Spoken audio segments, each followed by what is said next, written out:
आज का video chemistry का अम्ल चैप्टर है। हालांकि जो ये चैप्टर है ये एक लंबा चैप्टर है और इसमें अम्ल के साथ साथ भस्म, क्षार, लवण, इसके अलावे जो उदासीनीकरण, पीएच वैल्यू का मान, ये सारा विषय इसके अंदर आता है और ये किसी भी कंपटीशन के लिए महत्वपूर्ण टॉपिक है और ख़ास करके व्यावहारिक जो विषय है ये व्यावहारिक जीवन में भी अम्ल के बारे में जानना जरूरी होता है। ठीक है, क्लास 9 में भी ये टॉपिक है अच्छे से दिया हुआ और विभिन्न कक्षाओं में भी इसका अलग अलग उपयोग होता है। तो चूंकि ये चैप्टर बहुत लंबा है तो हम इसको पार्ट वाइज करके कर रहे हैं कि अम्ल का टॉपिक को आज देख रहे हैं सिर्फ, उसके बाद का टॉपिक जैसा होगा फिर अगले वीडियो में करेंगे। ठीक है, तो आज का जो टॉपिक है वो है अम्ल, एसिड। एसिड जो सामान्य तौर पर यहाँ पर आप देख पा रहे हैं, यहाँ हम कुछ लिख करके रखे हैं और इसको माने इस तरह से करते हुए ही हम आगे बढ़ेंगे कि जैसे अम्ल जो टॉपिक है, अम्ल के बारे में सामान्य तौर पर हम अवधारणा जो रखते हैं वो है कि जो स्वाद में खट्टा होता है, जो भी खट्टा होता है वो अम्ल होता है। इसको लेकिन थोड़ा सा एक बार क्लियर करते चलें कि खट्टा होने से तात्पर्य जिस पदार्थ, जिस यौगिक पदार्थ के कारण वह खट्टा होता है। कभी कभी एक कन्फ्यूजन होता है, हालांकि ये अपर लेवल में नहीं लेकिन छोटा लेवल में कोई बच्चा अगर उस तरह से पढ़ते हुए देखता है तो बोलता है कि जैसे नींबू, चूंकि नींबू खट्टा होता है तो क्या नींबू एक अम्ल है? लेकिन यहाँ पर एक्चुअली नींबू एक अम्ल नहीं है। नींबू के अंदर एक ऐसा प्रकार का यौगिक अलग से है जिसका नाम है साइट्रिक एसिड, माने साइट्रिक अम्ल। उसके कारण वो खट्टा होता है। अर्थात नींबू के अंदर और भी बहुत सारा पदार्थ होता है, उसके अंदर में और भी माने मिनरल्स होते हैं या अन्य चीज होते हैं, लेकिन उसमें से एक पदार्थ होता है माने एक यौगिक होता है साइट्रिक एसिड, उसके कारण वो खट्टा होता है। तो एक्चुअली नींबू को हम अम्ल के रूप में नहीं बोलेंगे, क्या बोलेंगे? साइट्रिक एसिड जो नींबू के अंदर पाया जाता है वो एक्चुअली अम्ल होता है। ठीक है, तो अम्ल एक प्रकार से कोई जैसे सामान्य कोई प्राकृतिक पदार्थ है, नींबू है या फिर कोई दही का बात करते हैं, सेब का बात करते हैं, तो वो सभी एक्चुअली एक प्राकृतिक जो भी फल है या कुछ भी है तो वो एक्चुअली अम्ल नहीं होगा। उसके अंदर वह पदार्थ जिसके कारण उसमें खट्टापन आता है, अर्थात खट्टा का स्वाद आता है, उसको हम लोग कहते हैं अम्ल। तो अब अगर हम अम्ल के बारे में पूरा पढ़ें तो एक तरह से उसके गुणों के आधार पर भी हम समझ सकते हैं, पूरा गुण भी उसका समझा जा सकता है। तो इस चैप्टर में हम पढ़ेंगे क्या क्या कि अम्ल क्या है, अम्ल की एक तरह से परिभाषा, हम उसको कैसे पहचानेंगे, मतलब एक प्रकार से गुण, उसके प्रकार और उसका उपयोग क्या होता है। ठीक है, तो ये पूरा कंक्लूड करेंगे इसमें। तो हम यहाँ पर बात कर रहे हैं कि अम्ल वह यौगिक पदार्थ है। देखिए यहाँ पर अम्ल की परिभाषा के साथ साथ हम इसका पूरा पहचान करते हुए चलते हैं कि अम्ल होता क्या है। तो सबसे पहले देखिए कि अम्ल जिसका स्वाद खट्टा होता है। ठीक है, जो स्वाद में खट्टा होता है उसको अम्ल कहते हैं। और जो इसमें एक नीले लिटमस पेपर क्या होता है अलग से फिर हम जानेंगे कि लिटमस पेपर समझने के लिए एक सूचक या निर्देशक शब्द होता है, निर्देशक या निदेशक बोलते हैं, निदेशक जो होता है इंडिकेटर, ये अलग से हमको इसी चैप्टर के बीच में कहीं पर पढ़ना होता है कि क्या होता है, जो एक्चुअली अम्ल, भस्म या फिर लवण के पहचान के लिए प्रयोग किया जाता है, जिसमें साधारणतः लिटमस पेपर का चर्चा होता है। ठीक है, एक लिटमस पेपर जो होता है वो उसका चर्चा होता है। लिटमस पेपर क्या होता है वो फिर अलग से हम समझेंगे। तो यहाँ पर अगर कोई नीला लिटमस पेपर हो, ठीक है, उसको ये अम्ल उसमें अगर हम लगाएंगे तो लाल कर देगा। हम व्यावहारिक तौर पर एक बार लिटमस पेपर की बात हम कर लें तो सामान्य तौर पर अगर कोई बच्चे चाहें तो एक सादा कागज लेकर के उसके ऊपर में जावा का जो फूल होता है उसको एक बार रगड़ दें। ठीक है, रगड़ने के बाद जो जिस प्रकार से वो प्राप्त होगा वो एक प्रकार से लिटमस पेपर के रूप में व्यवहार किया जा सकता है। व्यावहारिक बात है, उसके बाद फिर लिटमस पेपर के बारे में पूरा डिटेल समझेंगे।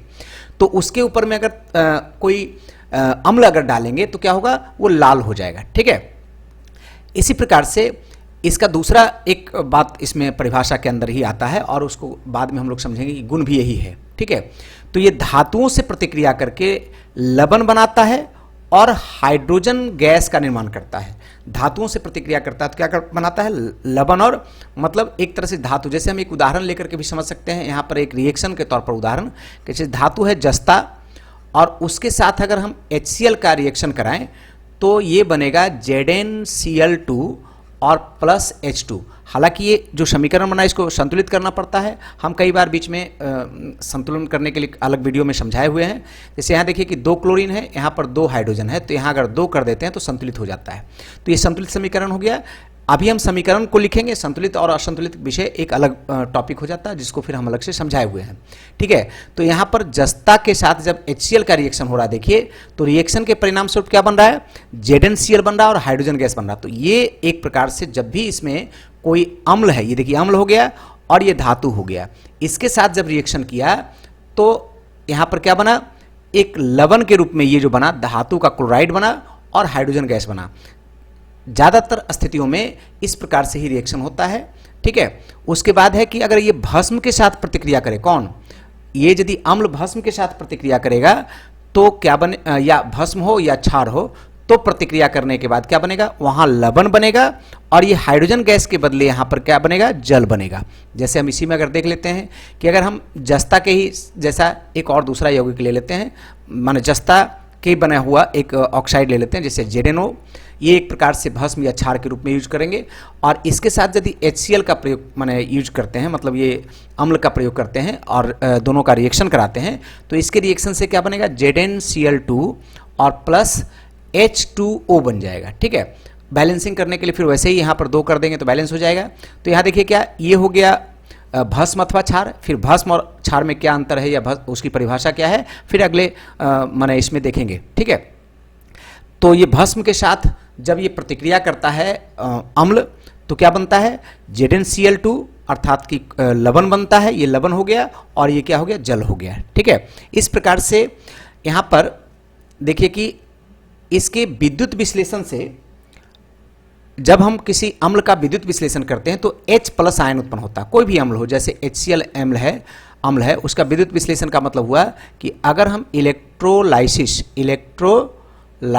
का क्रिया इसमें करते हैं तो इसमें करने के बाद क्या बनेगा, H+ आयन बनेगा और यहाँ पर जो आयन बनेगा वो क्लोरीन, यहाँ पर देखिए 2 आयनों में टूट जाएगा। तो ये एक्चुअली H+ आयन का निर्माण होता है इस क्रिया में। इसको आर्हेनियस ने बोला था, तो इसको एक तरह से आर्हेनियस का परिभाषा भी कहा जाता है कि वह यौगिक पदार्थ जिसके जलीय अवस्था में विद्युत प्रवाह करने से या विद्युत विश्लेषण करने से H+ आयन उत्पन्न होता है, उसको हम लोग क्या कहते हैं, अम्ल कहते हैं। और ये किसने बोला, आर्हेनियस ने बोला। ठीक इसी प्रकार से लुईस ने इसको बोला कि एक्चुअली जो भी यौगिक ऐसा है जो एक्चुअली प्रोटॉन प्रदाता के रूप में है तो उसको हम लोग अम्ल के रूप में जानेंगे। अर्थात इसको दूसरे तरह से बोलें कि अम्ल जो है हमेशा प्रोटॉन प्रदाता होता है, और जब प्रोटॉन प्रदाता होगा तो निश्चित तौर पर उसमें एक बात ये कहना हो सकता है कि उसमें इलेक्ट्रॉन ग्रहण करने की क्षमता हो सकती है। ठीक है, या फिर एक्चुअली लेकिन यहाँ पर शब्द का प्रयोग देखिएगा कि इलेक्ट्रॉन युग्म ग्रहण करने की क्षमता रहता है। ठीक है, इसमें यहाँ पर फिर अम्ल का एक pH वैल्यू देखा जाता है। हालांकि pH वैल्यू क्या है फिर ये वीडियो के ही किसी भाग में चला जाएगा, आगे बढ़ेगा तो वहाँ पर आप देख लीजिएगा कि pH वैल्यू क्या होता है, उसको हम समझाए हुए होते हैं। ठीक है, तो pH वैल्यू जो होता है अम्ल का वो एक्चुअली 7 से कम होता है, 0 से बढ़ा करके 7 से कम होता है। 7 से कम से तात्पर्य 6.9 तक कह सकते हैं। तो 7 से कम होता है ये pH का वैल्यू। तो ये इस पूरी तरह से अम्ल के बारे में यहाँ पर परिभाषा के तौर पर या फिर उसके गुण के साथ परिभाषा के तौर पर देखा जा सकता है। ठीक है, अब हम बात करते हैं कि अम्ल कितने प्रकार के होते हैं। ठीक है, यहाँ पर देखिए अम्लों के प्रकार का जब बात करते हैं तो शुरू से जिस प्रकार से, जैसे सामान्य तौर पर शुरू में अगर देखा जाए तो अम्लों का खोज से संबंधित बात जब आता है तो लेवोजियर का नाम आता है। ठीक है, उसी ने शुरुआत में बोला था। हालांकि उस समय जब लेवोजियर बोला था तो उसमें ये बताया था कि ऑक्सीजन की उपस्थिति उसमें होती है, प्रायः मुख्य रूप से ऑक्सीजन की उपस्थिति होती है। ठीक है, लेकिन बाद में फिर पता चला कि नहीं, ऑक्सीजन के अलावे ऑक्सीजन नहीं होकर के भी कई माने यौगिक ऐसे होते हैं जो अम्ल कहे जा सकते हैं। तो वो विषय अलग हो गया, वो हम लोग के ऐतिहासिक तौर पर कोई प्रश्न आता नहीं है, उतना ज़्यादा चर्चा करने की आवश्यकता है नहीं इसमें। ठीक है, लेकिन लेवोजियर ने सबसे पहले इसको अम्लों के प्रकार को बांटा था, जिसको हम लोग यहाँ पर स्रोत के आधार पर भी बोल सकते हैं। ठीक है, ये 2 प्रकार का हो जाता है, एक हो जाता है अकार्बनिक बोलते हैं और दूसरा क्या बोलते हैं, कार्बनिक बोलते हैं। अकार्बनिक से तात्पर्य होता है उसको खनिज अम्ल भी बोल सकते हैं हम। ठीक है, खनिज अम्ल में कौन कौन होता है, जैसे H2SO4, HNO3। हम यहाँ पर इसलिए लिख दिए कि चूंकि यहाँ लेवोजियर का नाम हम लिखे हैं तो दो ही नाम लिखे हैं, H2SO4, HNO3, क्योंकि उस समय तक ऑक्सीजन युक्त ही सिर्फ अम्ल के बारे में बोला गया था। लेकिन इसमें जो खनिज अम्ल में आता है HCl भी आता है, HBr आता है, ये सब भी आता है, HCl, HBr, HI, ETC, ये सब भी आता है। ठीक है, तो इसमें अकार्बनिक अम्ल हो गया। और कार्बनिक अम्ल में क्या हो गया कि जैसे बहुत सारा अम्ल जो प्राकृतिक रूप में जैसे पेड़ पौधों में पाए जाने वाले फल हैं या कुछ ऐसे चीज़ हैं, उसके अंदर में जो पदार्थ, यौगिक पदार्थ है जिसके कारण वो खट्टा होता है, वो अम्ल जो होता है। इसमें हम एक नाम लिख करके यहाँ पर जैसे क्लियर करके रखें। देखिए नींबू में, नींबू मतलब नींबू बोलने से नींबू जैसा ही संतरा भी बोलते हैं, वो भी एक ही बात हो गया है। तो नींबू हो या संतरा हो, उसमें साइट्रिक एसिड पाया जाता है, साइट्रिक अम्ल पाया जाता है। दही में हमको याद रखना पड़ेगा अच्छे से, ये सब प्रश्न में आता है कि दही में कौन सा अम्ल पाया जाता है, तो वहाँ पर लैक्टिक अम्ल का बात करते हैं, लैक्टिक अम्ल बोलते हैं।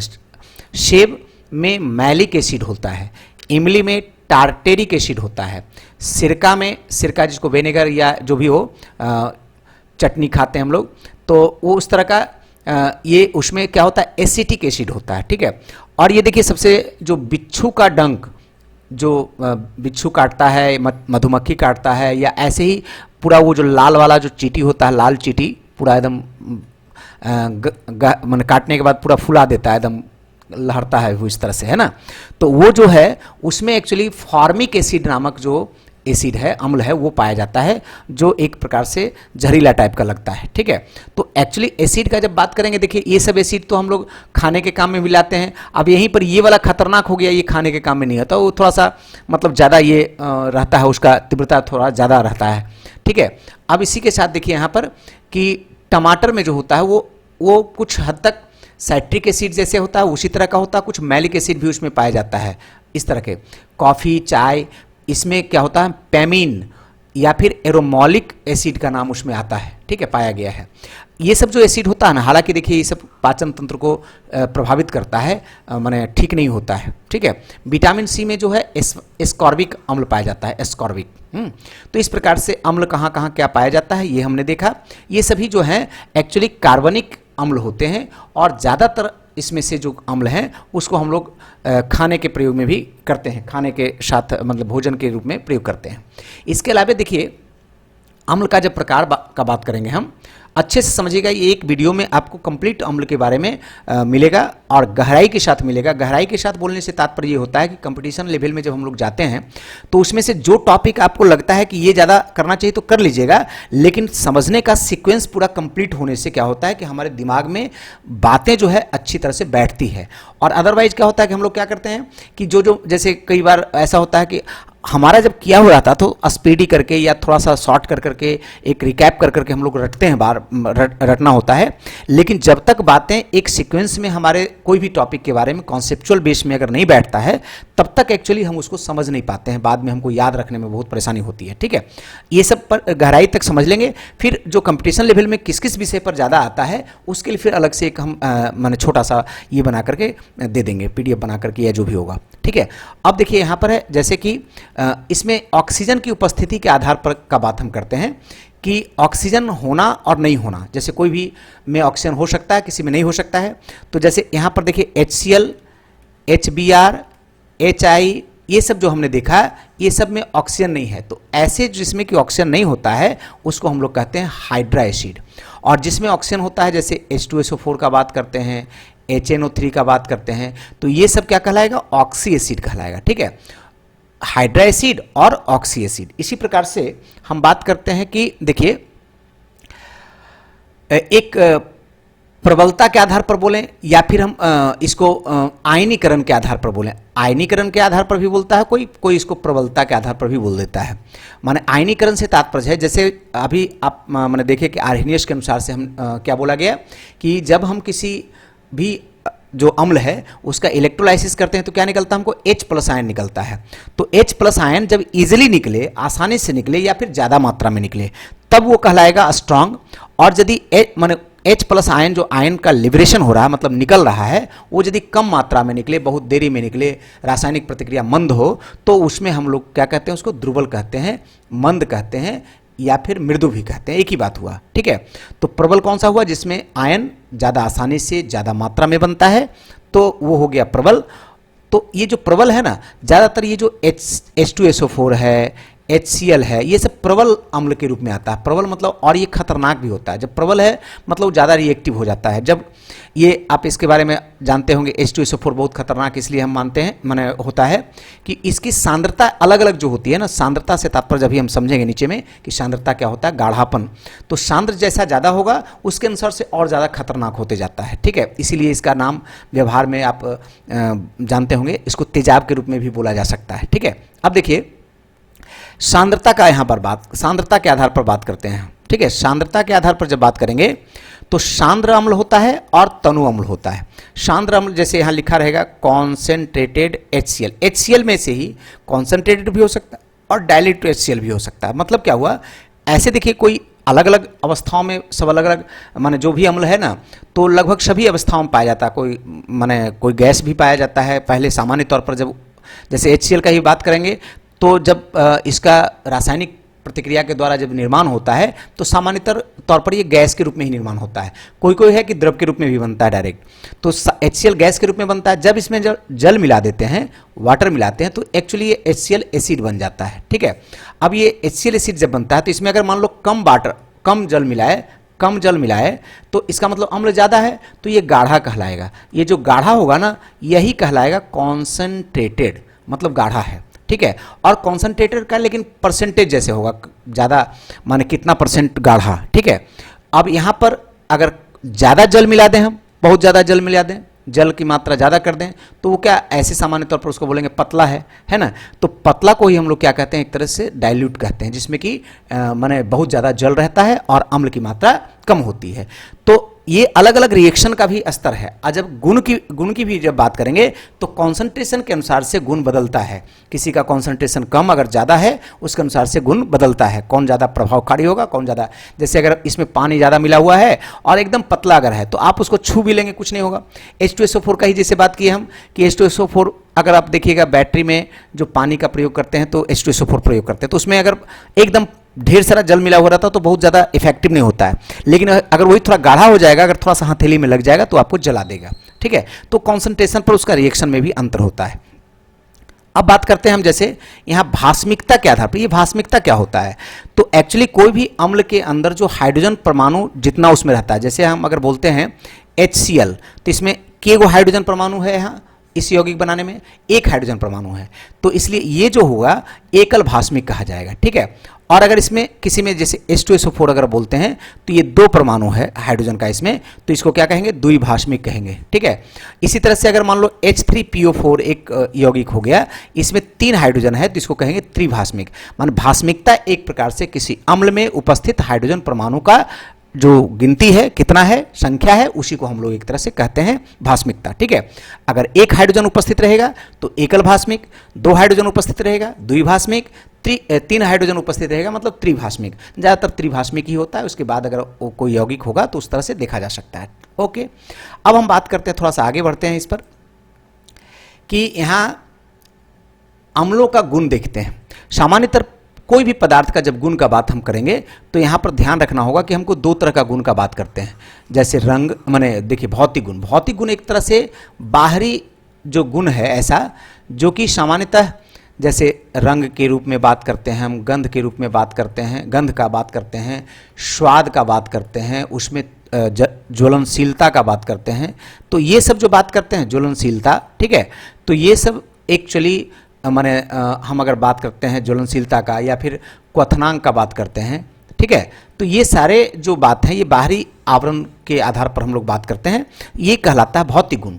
लेकिन अगर कोई रासायनिक अभिक्रिया का बात करते हैं और ये बताते हैं कि एक पदार्थ दूसरे से मिलकर के क्या बनाता है, ठीक है, दूसरे पदार्थों के साथ वो किस प्रकार से रिएक्शन करता है, तो ये जो रासायनिक प्रतिक्रिया की हम जब चर्चा करते हैं तो वो कहलाता है रासायनिक गुण, ठीक है। अब यहाँ पर जब अम्लों की गुण का बात हम करेंगे तो सामान्य तौर पर जब अम्लों का गुण करेंगे बात, तो वो सामान्य गुण माने जो भौतिक और रासायनिक गुण सब वही गुण है जो आप यहाँ माने आप लोग यहाँ पर जो देखे थे परिभाषा में, वो एक प्रकार से गुण भी है। वो परिभाषा जो था वही गुण भी है। जैसे देखिए स्वाद में खट्टा होना, ठीक है, स्वाद में खट्टा होना, नीले इलेक्ट्रॉन में उसको लाल करना, प्रतिक्रिया में माने धातुओं से प्रतिक्रिया करके हाइड्रोजन और जल, ये रासायनिक गुण हो गया। एक प्रकार से ये भी रासायनिक गुण हो गया, फिर इसी प्रकार से ये भी एक प्रकार से रासायनिक गुण हो गया। तो ये सारा गुण ही है, एक प्रकार से हम परिभाषा से ही गुण भी निकाल सकते हैं। तो लेकिन ये अम्ल का कोई अलग से जनरल मतलब सबके लिए बात हो रहा है, लेकिन यहाँ पर फिर हम कुछ महत्वपूर्ण अम्लों के बारे में देखेंगे। जैसे महत्वपूर्ण अम्लों के बारे में देखने का मतलब तात्पर्य हो गया कि मूल कौन से अम्ल के बारे में हम लोग का देखना होता है।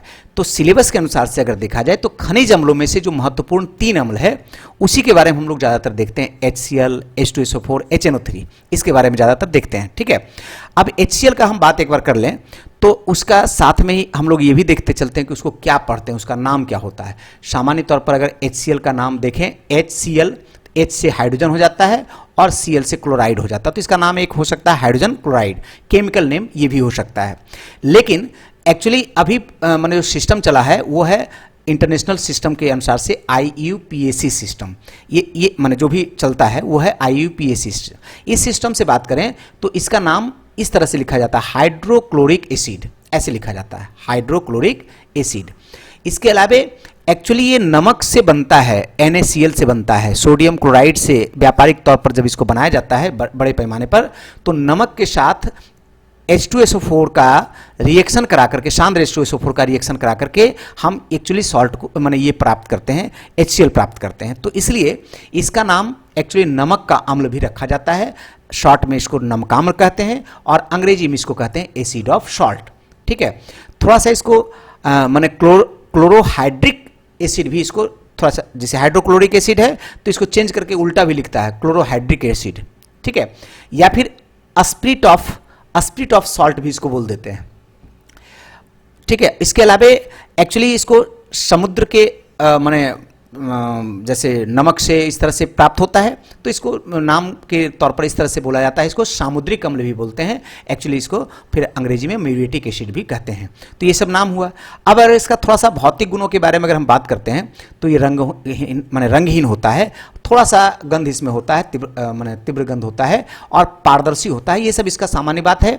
और देखिए कुछ गुण ऐसे होते हैं, जैसे अगर हम कभी क्वथनांक का बात करते हैं, बॉइलिंग का बात करते हैं, या फिर उसमें अगर फ्रीजिंग का बात करते हैं, ये सब जब बात करेंगे तो वो एक्चुअली अकॉर्डिंग टू कॉन्सेंट्रेशन हो जाता है, कॉन्सेंट्रेशन के अनुसार से चेंज होता है। क्या समझे? तो हम उस पर एक फिक्स करके नहीं कर सकते हैं, वो एक अलग से बहुत हायर लेवल में जब जाता है एग्जाम में तो उसमें हम लोग देखते हैं कि उसका कितना कॉन्सेंट्रेशन है, तो उसका बॉइलिंग पॉइंट क्या होगा, वो सब विषय अलग हो जाता है। ठीक है, तो सामान्य तौर पर ये हो गया। लेकिन कुछ केमिकल प्रॉपर्टी, हालांकि कॉम्पिटिटिव एग्जाम्स के सभी एग्जाम्स में केमिकल प्रॉपर्टी पर प्रश्न नहीं आते हैं, लेकिन आप लोग देख के रखिए, थोड़ा सा रिएक्शन समझ करके रखिए, याद रखने का जरूरत नहीं है। और अगर जैसा लगेगा किसी कंपटीशन में तो अपना देखिएगा। लेकिन कुछ कुछ कंपटीशन जो ऐसे होते हैं जो साइंस बेस्ड आधारित होते हैं, मतलब साइंस पर ही आधारित होते हैं, तो वहाँ से वो निकाल करके आप उसको ले सकते हैं कि हमको केमिकल रिएक्शन पर ये करना होगा। ठीक है, तो अभी देखिए जैसे कि मान लीजिए अब यहाँ पर बात करते हैं हम केमिकल प्रॉपर्टी किसका, HCl का, जो HCl देख रहे थे इसी का। तो ये एक्चुअली रिएक्शन कैसे करता है, जैसे यहाँ पर है रिएक्शन विथ मेटल, धातुओं के साथ प्रतिक्रिया कैसे करता है। धातुओं के साथ प्रतिक्रिया की जब बात हम करेंगे ना, चाहे तो HCl का बात करें, H2SO4 का बात करें, HNO3 का बात करें, तो सबके लिए एक पहले सामान्य बात क्या जान लेना होता है कि धातुओं से रिएक्शन करने में सामान्यतः क्या है कि धातु के साथ जब कोई भी अम्ल रिएक्शन करता है तो क्या बनता है, पहले हमने देखा है कि सॉल्ट बनता है और H2 गैस बनता है। लेकिन जब अम्ल से रिएक्शन करता है धातु तो उसका एक कंडीशन होता है। वो कंडीशन क्या है कि कौन से धातु से करेगा और कौन से धातु से नहीं करेगा। ठीक है, और फिर जब हम HCl या कोई भी अम्ल लेते हैं तो वो तनु लेंगे कि सांद्र लेंगे, ठंडा लेंगे कि गर्म लेंगे। ठीक है, पूरा इस तरह का कंडीशन हमको अलग अलग भौतिक कंडीशन को भी ध्यान देना पड़ता है। लेकिन जब सामान्य तनु अवस्था की बात हम करते हैं, जैसे तनु HCl का बात करेंगे, धातु है और अगर तनु HCl का बात करेंगे, ठीक है, तो सामान्य अवस्था में यदि तनु अवस्था में हम अगर लेते हैं धातु का रिएक्शन तो सभी धातुओं से प्रतिक्रिया नहीं करता है। कोई भी अम्ल धातुओं से करता है लेकिन सभी धातुओं से नहीं करता है। उसके लिए एक अलग से रिएक्टिविटी सीरीज हमको ये देखना होता है। ये रिएक्टिविटी सीरीज क्या होता है, यहाँ पर देखिए इलेक्ट्रोकेमिकल सीरीज यहाँ पर दिए हुए हैं, ये रिएक्टिविटी सीरीज भी कहलाता है या एक्टिविटी सीरीज। माने हम कुछ धातुओं का लिखे हैं जो ज़्यादा कॉमनली यूज होता है, लेकिन इसके अलावा बीच में कोई दूसरा धातु भी और रिएक्टिव या बीच हो सकता है। और यहाँ पर कई बार में क्या है, देखिए यहाँ सबसे ज़्यादा क्रियाशील यहाँ पर दिखाया हुआ है वो है पोटेशियम। हालांकि पोटेशियम सोडियम का क्रिएटिविटी लगभग माने एक्टिविटी जो है लगभग एक ही रहता है, लेकिन चूंकि थोड़ा सा तो सीरीज बनाना पड़ेगा, तो कहीं कहीं पर आप देख लीजिएगा सोडियम को भी ऊपर लिख देता है, लेकिन उससे कोई माने खास फर्क नहीं है, ये लगभग इन दोनों का एक्टिविटी बराबर होता है।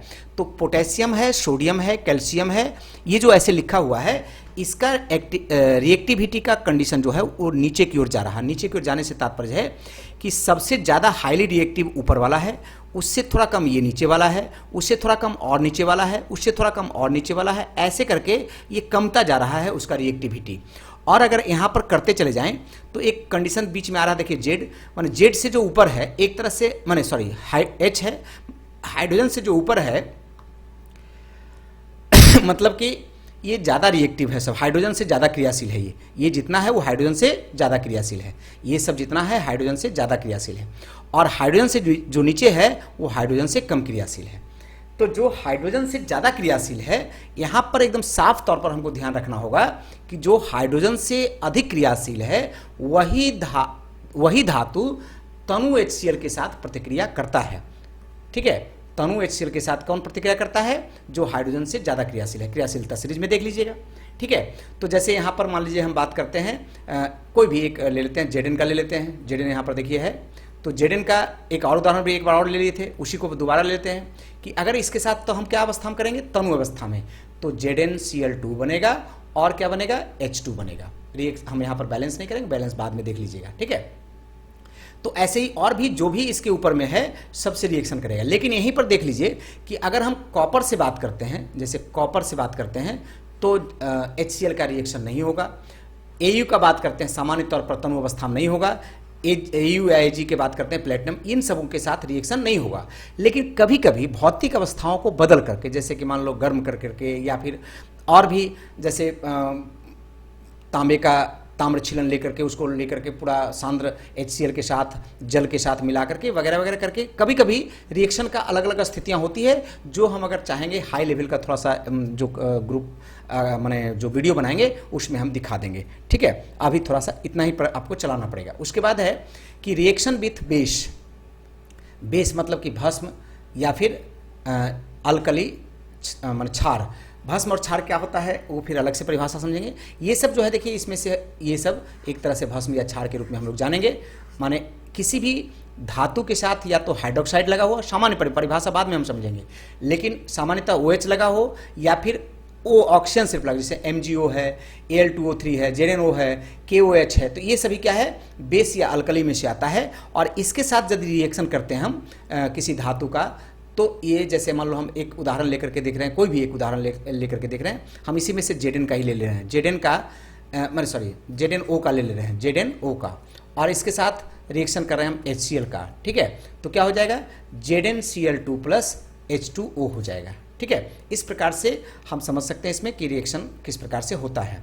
और भी अदर रिएक्शंस हमको समझना पॉसिबल है, जैसे कि कार्बोनेट लवण से इस तरह का, तो फिर हाई लेवल का जो वीडियो बनेगा या कुछ उस तरह का बनेगा तो फिर उसमें करेंगे। ठीक है, अभी यहाँ पर थोड़ा सा देख लेते हैं कि इसका उपयोग पर आधारित प्रश्न माने कॉम्पिटिटिव लेवल्स में ज़्यादा आते हैं। इसको अच्छे से ध्यान दे दीजिएगा कि जैसे लोहे के चक्के पर गैल्वेनाइजेशन करने से माने जैसे अगर लोहे का कोई बड़ा बड़ा जो चक्का बनाते हैं, और ज़्यादातर आप देखते होंगे कि स्टील वगैरह का नहीं बना करके लोहे का बनाते हैं, और लोहे में जंग लगने का चांस ज़्यादा रहता है, तो इसलिए उसको गैल्वेनाइज पहले करते हैं। और गैल्वेनाइज करने के क्रम में हम उसको उसके पहले HCl से उसके परतों को क्या करते हैं? अच्छी तरह से साफ करते हैं, धोते हैं। ठीक है, तो इसके औद्योगिक क्षेत्र में HCl का इस प्रकार से एक उपयोग ये भी होता है। इसके अलावा अमोनियम क्लोराइड को बनाने में HCl का उपयोग होता है, जिसका हम लोग शुष्क सेल में प्रयोग करते हैं। ठीक है, दवा बनाने में HCl का बहुत ज़्यादा उपयोग होता है, खास करके ऐसी दवाओं का जिसमें कि माने भूख वगैरह से संबंधित हो या उस तरह का संबंधित हो तो वो दवा बनाने में HCl का प्रयोग होता है। और आश्चर्य होगा आपको कि सौंदर्य प्रसाधन, हालांकि HCl एसिडिक चीज़ है जो कि अगर स्किन्स वगैरह को खराब करता है, लेकिन एंटी एजिंग क्रीम वगैरह बनाने के क्रम में अभी जो है देखा जाता है कि HCl का बहुत ज़्यादा प्रयोग होता है। ठीक है, वस्त्र उद्योग में भी, और वस्त्र उद्योग में और वस्त्रों को रंग करने के काम में जो आता है उसमें भी HCl का प्रयोग किया जाता है। PVC जो होता है, जैसे जिससे प्लास्टिक वगैरह बाद में बनाया जाता है, उसको बनाने के समय में भी HCl का व्यापारिक उपयोग होता है। ठीक है, इस प्रकार से हमने देखा कि HCl का इस प्रकार से उपयोग होता है। अब उसके बाद अब यहाँ पर H2SO4 को एक बार देख लेते हैं, H2SO4 का बात कर लेते हैं। तो वैसे ही जैसे H2SO4 का अगर नाम का बात करेंगे हम, तो इसमें हाइड्रोजन सल्फेट इसका नाम होता है। ठीक है, इसके बाद इसका यूपेक सिस्टम से जब नाम होता है तो सल्फ्यूरिक एसिड तो बोलते ही हैं। देखिए ध्यान दीजिएगा, इस सल्फ्यूरिक एसिड में स्पेलिंग हम PHURIC लिखे हैं, FURIC भी होता है, पता है।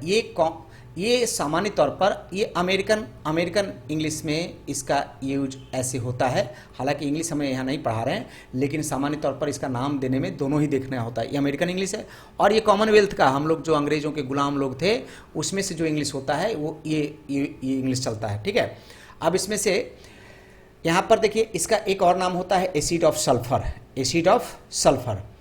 इसको हम लोग गंधकाम्ल, गंधक का अम्ल कहते हैं, गंधकाम्ल एक साथ जोड़ करके लिखेंगे तो गंधकाम्ल बोलेंगे। ऑयल ऑफ विट्रियल भी इसको कहते हैं, तूतिया का तेल कहते हैं इसको। ठीक है, हिंदी में तूतिया का तेल, अंग्रेजी में ऑयल ऑफ विट्रियल कहते हैं। और किंग ऑफ केमिकल्स बोला जाता है, बहुत ही माने एक उपाधि जैसा इसको बना हुआ है किंग ऑफ केमिकल्स का। मतलब ये एक ऐसा यौगिक है जिसका उपाधि है किंग ऑफ केमिकल्स, मतलब अम्लों का रसायनों का राजा, रसायनों का राजा, फलों का राजा जैसे होता है वैसे रसायनों का राजा। ऐसा इसलिए होता है कि एक्चुअली इसमें H2SO4 जब भी कोई भी यौगिक का निर्माण होता है, जो भी दूसरे यौगिक का, तो ज़्यादातर में वहाँ पर किसी न किसी रूप में H2SO4 का प्रयोग किया जाता है। जैसे कि कभी नहीं होता सुखाने के काम में ड्राइंग एजेंट के रूप में ही कहीं पर प्रयोग हो जाता है। ठीक है, कहीं पर जैसे HCl का बनाना होता है तो उसमें सांद्र H2SO4 और नमक को मिला करके गर्म किया जाता है। ठीक है, तो लगभग सब जगह इसका प्रयोग होता है। इवन ऐसा होता है कि व्यापारिक पैमाने पर जब हम H2SO4 को ही बनाने लगते हैं तो वहाँ भी पहले से हमको कुछ सांद्र H2SO4 रखना पड़ता है। इसका मतलब ये हर जगह उपयोग में आता है, इसीलिए इसको यहाँ पर नाम दे दिया गया है रसायनों का राजा, मतलब किंग ऑफ केमिकल्स के रूप में इसको बोला जाता है। ठीक है, इसका जब प्रॉपर्टी का बात करते हैं तो सामान्य तौर पर गंधहीन होता है, ये रंगहीन होता है, रंगहीन और गंधहीन होता है। और इसमें से विस्कस श्यान लिक्विड होता है। ये श्यानता का गुण क्या होता है वो अलग से आप लोग को वीडियो में मिल जाएगा कहीं। ठीक है, उसके बाद है कि हाईली मिक्सिबल विथ वाटर, मतलब ये जल के साथ बहुत ज़्यादा मिलता है। इसको एक्चुअली कहा जाता है एफिनिटी टू वाटर, माने बहुत ज़्यादा ये जल के साथ मिलता है। जल इसके साथ, जैसे जल अगर कभी कभी इसका इतना खतरनाक स्थिति है कि अगर ये जल कहीं नहीं हो, जैसे एक उदाहरण हम ले करके समझाते हैं कि जैसे चीनी C12H22O11 होता है, इसके ऊपर में अगर हम H2SO4 सांद्र गाढ़ा वाला डाल दें, अगर इसके ऊपर में डाल दें तो इसमें चूंकि हाइड्रोजन और ऑक्सीजन यहाँ पर परमाणु के तौर पर रहता है, और सामान्य तौर पर आप देखिए कि 2 भाग है और 1 भाग है, माने 22 और 11 है ना यहाँ पर, तो इसका मतलब 2 और 1 भाग में है। तो यहाँ से जल बना लेता है ये, और बना करके अवशोषित कर लेता है। ये इतना खतरनाक होता है जल को अवशोषित करने के मामले में। ठीक है, और इसीलिए हमने बोला इसको पहले भी कि ये ड्राइंग एजेंट के रूप में भी प्रयोग होता है। कहीं पर अगर सुखाना हो, भाप, कहीं पर कोई रिएक्शन में जलवाष्प निकल रहा हो, भाप निकल रहा हो, तो वहाँ पर सुखाने की आवश्यकता अगर पड़ती है तो वहाँ पर सांद्र H2SO4 का प्रयोग करके हम उसके वाटर को खींच लेते हैं। ठीक है, इस प्रकार से। तो यहाँ पर कुछ केमिकल प्रॉपर्टी इसमें हम अगर देखते हैं तो केमिकल प्रॉपर्टी अब अलग से समझाने की आवश्यकता नहीं पड़ेगी। जो हमने रिएक्शन विथ मेटल वहाँ पर समझाया, HCl के साथ समझाया, उसी तरह से यहाँ पर देखिए कि अगर मान लीजिए कि जस्ता के साथ अगर H2SO4 का प्रयोग हम अगर करते हैं, माने रिएक्शन कराते हैं, तो ZnSO4 बनता है और हाइड्रोजन गैस बनता है। मतलब यहाँ पर धातु हो गया और ये अम्ल हो गया और इससे लवण बन गया और हाइड्रोजन गैस बन गया। संतुलित करने की आवश्यकता बाद में इसमें है भी नहीं, लेकिन ऐसे करके आप बाद में देख सकते हैं।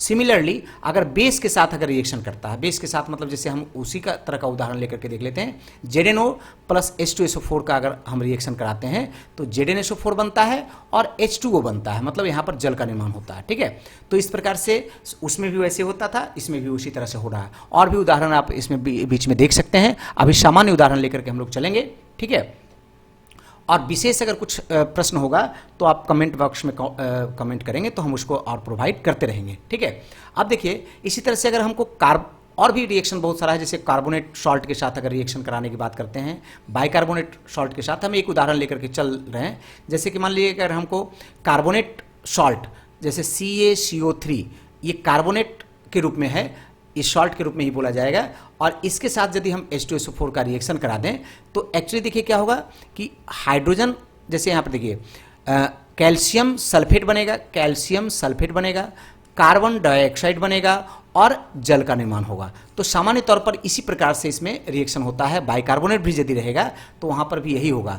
क्या होगा, यहाँ पर कैल्शियम सल्फेट माने सल्फेट लवण बनेगा, मतलब कार्बोनेट लवण के साथ यदि इसका सल्फ्यूरिक अम्ल का रिएक्शन होगा तो यहाँ पर सल्फेट लवण बनेगा, कार्बन डाइऑक्साइड गैस बनेगा और जल का निर्माण होगा। ठीक है, इस प्रकार से रिएक्शन और भी रिएक्शन बहुत सारे होते हैं, आप एग्जाम्पल में देख सकेंगे बाद में। ठीक है, अभी हम बात कर लेते हैं थोड़ा सा कि इसका उपयोग किस रूप में होता है। तो ये ज़्यादातर पेट्रोलियम का जो शोधन का प्रक्रिया होता है, उस शोधन की प्रक्रिया में हम H2SO4 का प्रयोग करते हैं। इसी तरह से कृत्रिम रेशम बनाने के लिए हम H2SO4 का प्रयोग करते हैं। ईथर, एल्कोहल, हाइड्रोक्लोरिक अम्ल के निर्माण में ये ज़्यादा माने इसका प्रयोग होता है। कपड़ा, कागज, ऊन, रबड़ आदि उद्योग के क्षेत्र में जब होता है तो वहाँ भी H2SO4 का प्रयोग किया जाता है। अमोनियम सल्फेट, कैल्शियम सल्फेट, ये सब जो खाद के रूप में आता है, खाद के रूप में जो होता है माने जमीन में दे करके जो मिट्टी की उर्वरा शक्ति को परिवर्तित करने वाला, हम परिवर्तित इसलिए बोले कि बढ़ाता घटाता है वो तो फिर भविष्य का बात है, लेकिन परिवर्तित करने वाला जो खाद होता है उसमें भी H2SO4 का प्रयोग किया जाता है खाद बनाने के तौर पर। और बैटरी को तो अच्छी तरह से आप लोग जानते हैं कि बैटरी जो बड़ा बड़ा जो गाड़ियों में बड़ा बड़ा बैटरी होता है उसमें यही माने सरल वोल्टेज सेल के रूप में, सिंपल वोल्टेज सेल के रूप में प्रयोग किया जाता है। ठीक है, तो इस तरह से हो गया। अब हम बात करते हैं थोड़ा सा कि HNO3 का बात करके कंप्लीट करेंगे। ठीक है, यहाँ पर HNO3 में सामान्य तौर पर अगर बात करते हैं इसका बहुत ज़्यादा माने वही दोनों तक का ज़्यादा आता है। इसमें नाम एक बार देख लीजिए, हाइड्रोजन नाइट्रेट इसको बोलते हैं। ठीक है, इसके बाद है ये नाइट्रिक एसिड भी इसको बोला जाता है। इसके बाद इसको एसिड ऑफ नाइटर, नाइटर में ऐसे भी लिखते हैं, नाइटर सोडा का अम्ल कहा जाता है। ठीक है, इसको एक और नाम से जानते हैं, एक्वा फोर्टिस के तौर पर इसको जानते हैं। स्ट्रांग वाटर के रूप में भी इसको बोला जाता है। एक्चुअली स्ट्रांग वाटर का लैटिन फॉर्म होता है एक्वा फोर्टिस, इसलिए इसको एक्वा फोर्टिस कहा जाता है। इसको स्पिरिट ऑफ नाइटर कहते हैं। एसिडम नाइट्रिकम भी इसको बोला जाता है, नाम इसका दिया जाता है। ठीक है, अब इस तरह से इसका जब केमिकल प्रॉपर्टी का बात करेंगे तो अब अलग से बहुत ज़्यादा प्रॉब्लम नहीं होने वाला है, क्योंकि देखिए मैग्नीशियम के साथ जैसे हम अगर इसका बात करते हैं तो मैग्नीशियम नाइट्रेट और हाइड्रोजन गैस का निर्माण होता है। ठीक है, लेकिन थोड़ा सा देखना पड़ेगा आपको क्या कि फिर अलग अलग धातुओं के साथ इसका कंडीशन थोड़ा सा भौतिक अवस्थाओं का परिवर्तन करके, तापमान में परिवर्तन करके, सांद्रता में परिवर्तन करके, लेकिन रिएक्टिविटी में अलग अलग हो जाता है, जो फिर किसी वीडियो में अलग से हम करके देंगे। अभी सामान्य तौर पर इसको देख लेते हैं। इसमें देखिए क्या है कि रिएक्शन विथ बेस और अल्कली का बात हम करते हैं, तो उसी तरह से यहाँ पर अगर हम NaOH जैसे कि यहाँ पर हो गया भस्म या क्षार हो गया। ठीक है, इसके साथ हम अम्ल का जैसे प्रतिक्रिया करा रहे हैं तो क्या बन रहा है, यहाँ पर देखिए ये नाइट्रेट लवण बन रहा है और नाइट्रेट लवण के साथ क्या हो रहा है, जल का निर्माण हो रहा है। ठीक है, इसी तरह से कार्बोनेट और बाइकार्बोनेट के साथ भी उसी प्रकार से रिएक्शन होता है, जिसमें पहले वाला में होता है कार्बन डाइऑक्साइड गैस बनेगा और जल का निर्माण होगा। ठीक है, अब देखिए इसका उपयोग की बात हम करते हैं तो ये होता है सोना चांदी धातुओं के शोधन करने में इसका उपयोग किया जाता है। सोना चांदी धातुओं के शोधन करने में इसका उपयोग किया जाता है।